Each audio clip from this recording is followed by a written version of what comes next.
Ironi di bulan suci. Assalamualaikum warahmatullahi wabarakatuh.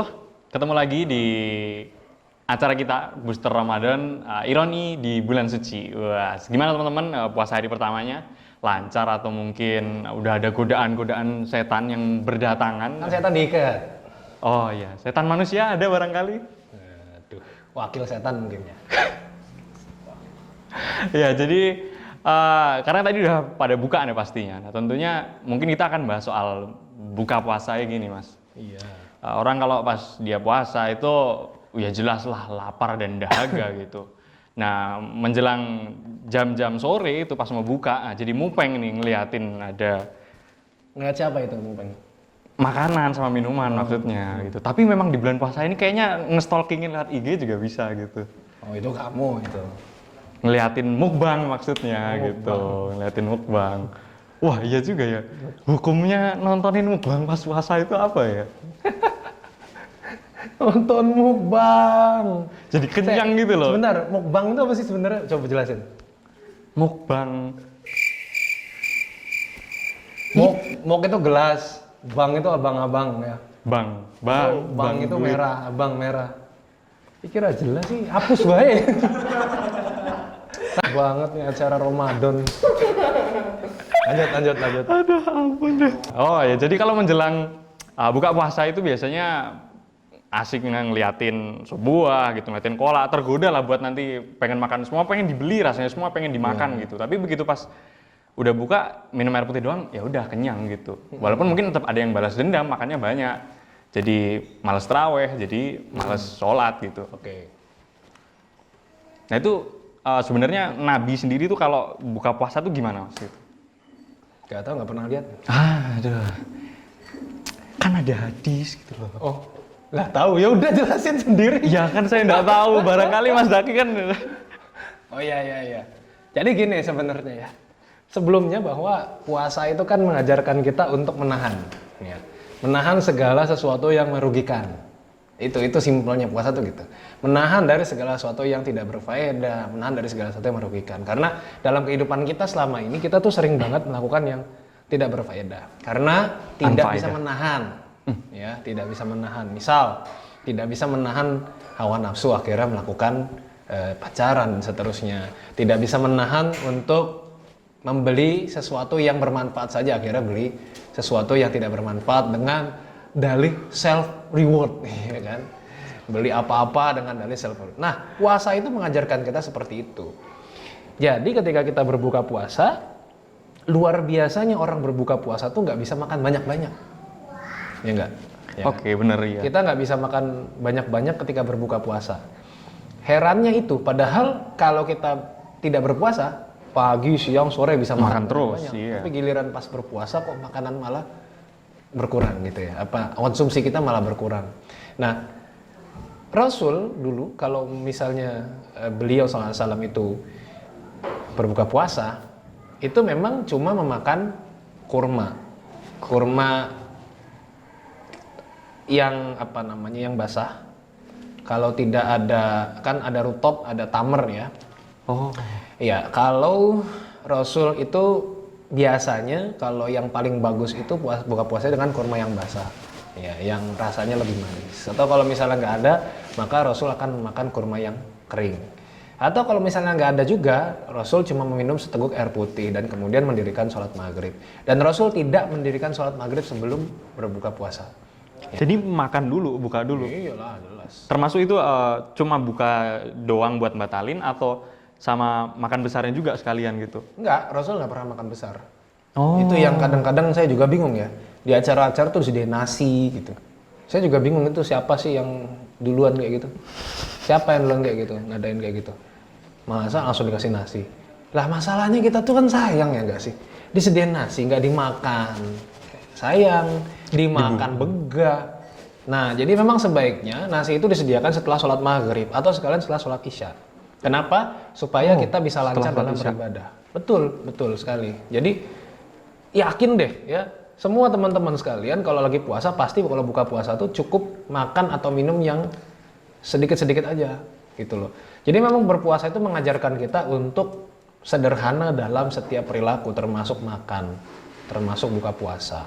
Makanya doa yang diajarkan kepada kita salah satunya adalah apa? Dhahabal dhama'u wa batalatil uruqu wa tabatal ajru insyaallah. Ini doa buka puasa yang diucapkan setelah berbuka. Oh, setelah buka. Setelah, ya orang-orang tuh mikir Selama ini bahwa kayaknya pas sebelum malah itu ngucapinnya. alo malakasuntu. Oh. Ya, meskipun ini beberapa ulama mengatakan bahwa hadis itu tidak sahih. Tapi Oke. yang paling jelas adalah dhahabal dhama'u itu adalah setelah. Kenapa? Karena dari sisi bahasa dhahabal dhama'u telah pergi. Ya, telah hilang rasa dahaga, telah basah urat-urat. Wa tabatal ajr insyaallah, dan semoga berpahala, amalan kita berpahala. Gitu, itu doa sebenarnya. Nah, jadi Rasul itu membaca itu setelah berbuka, setelah minum. Nah, itu Baru dibaca. dhahabal dhama'u. Jadi jangan sampai Kebalik gitu ya. salah kaprah bahwa ini menggantikan Allah malakasuntu, enggak gitu. Oh iya, itu aku sendiri juga masih ngira kayak gitu sebenarnya. Itu. Jadi sebenarnya itu adalah doa setelah kita berbuka. Nah, faedahnya juga di dalam berpuasa, dalam berbuka puasa itu kan ada beberapa anjuran. Yang pertama adalah menyegerakan. Ya, menyegerakan berbuka. Jadi kalau sudah masuk waktu maghrib itu ditandai dari terbenamnya matahari. Ya, bukan beduk. suara azan. Ya. Jadi suara azan kadang kan bisa ya, masjid itu kadang-kadang si muazinnya buka puasa dulu baru. Oh iya, baru azan, benar. Jadi ditandai dari itu ya. Tapi sekarang udah banyak ya penanda-penanda waktu sholat. Di aplikasi juga ada.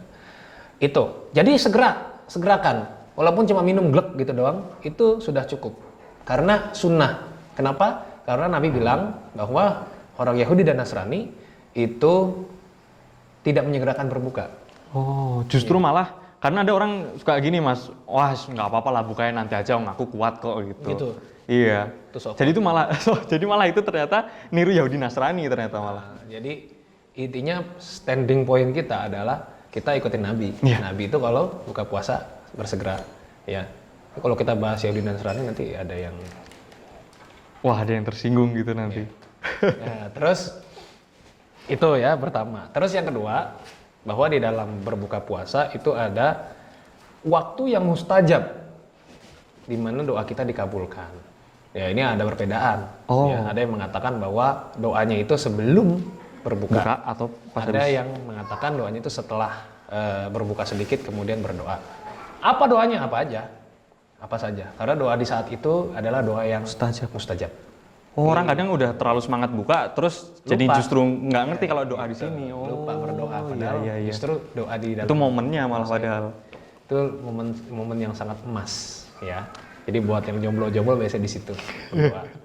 Datangkan jodoh gitu. Jomblo itu nanya terus amalan-amalan yang terbaik, tapi dia lupa ada waktu-waktu yang mustajab. Golden chance-nya buat doa sebenarnya gitu. Iya, betul.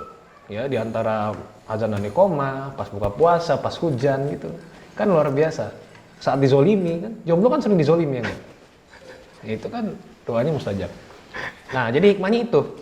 Lalu kenapa kita nggak boleh makan banyak-banyak? Ya, secara kesehatan juga nggak bagus. Ya, silakan dokter bisa menjelaskan. Ya, bukan domain saya untuk menjelaskan di sini. Kalau saya menjelaskan secara kesehatan, bayarannya mahal. Oh. Dokter aja mahal kok, oke, ya kan? fine. Iya, sekolah tinggi-tinggi kan. Nah, secara kesehatan nggak bagus. Yang kedua, ibadah pun tidak lancar ketika kita berbuka puasa banyak-banyak.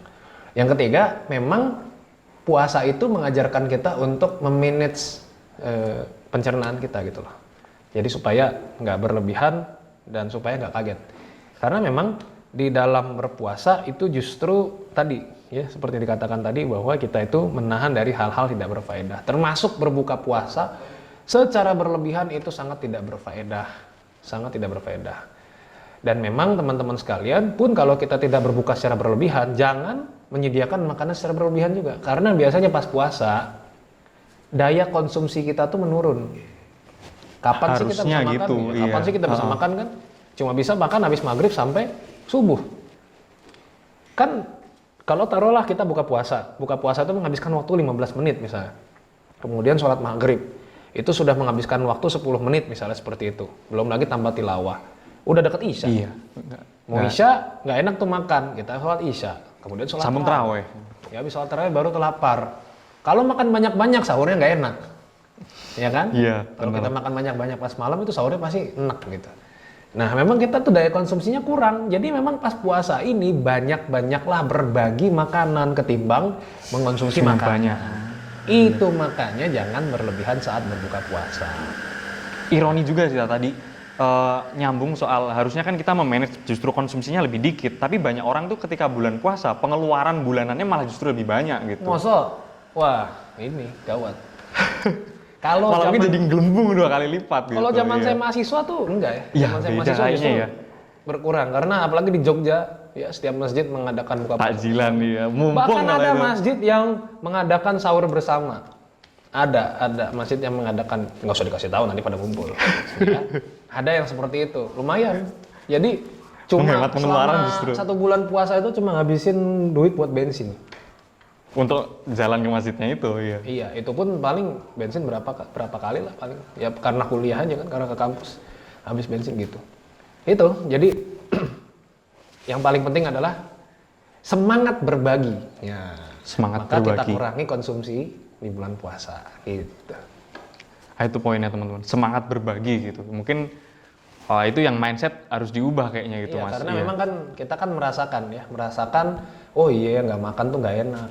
Oh iya ya ternyata nggak makan itu menderita dan seterusnya. Akhirnya kita sadar untuk membagikan itu. Pun pas kita buka puasa juga kita nggak enak makan banyak-banyak. Jadi kalau misalkan kita memang lapar mata, coba aja undang teman-teman kita yang mungkin kurang mampu gitu ya, untuk bisa buka puasa bersama. Itu lebih bagus daripada bukber-bukberan itu kan gitu. Nah terus juga, oh ya tadi kurang satu ya, hikmahnya buka puasa itu. Yang ketiga adalah bahagia. Bahagia. Buka puasa itu orang berpuasa beneran itu buka puasanya bahagia. Makanya pengen tahu apakah kita tuh bahagia nggak sih Ramadan? Ya lihat aja buka puasa kita bahagia apa enggak. Jadi bahagia ketika dia berbuka puasa kata Rasul, dan berbahagia ketika kita bertemu dengan Allah. Ya, jadi kenapa? Karena nanti di masa ketika kita di akhirat nanti itu nanti akan ditanya mana orang yang berpuasa. Yang berpuasa kemudian akan masuk lewat pintu Ar-Rayyan dan tidak ada orang yang beramal dengan amalan lain yang bisa masuk lewat pintu itu. Pintu VIP jadi gitu ya. Ya, itu pintunya buat orang puasa. Iya. Itu. Dan satu lagi, puasa itu seperti nggak usah lah udah. Ya gantung tuh emang nggak enak, apalagi digantungin kalau buat jomblo. Jadi ya nanti kita bahasan berikutnya ironi apa lagi yang akan kita bahas di bulan Ramadan Mungkin ini. tentang berbukberan kali ya. Oh iya, tentang bukber-bukberan tadi. Aduh, jomblo gimana kalau bukber-bukberan mungkin ketemu mantan gitu kan. Nah, itu gimana kita akan bahas di video berikutnya. Jangan lupa subscribe channel Teras Dakwah. Kita masih akan lanjut dengan banyak episode-episode ironi di bulan suci. Subscribe, komen, dan share. Dan selalu stay tune di channel YouTube ini untuk dapatkan ilmu-ilmu manfaat lainnya. Terima kasih banyak. Aku pamit. Assalamualaikum warahmatullahi wabarakatuh.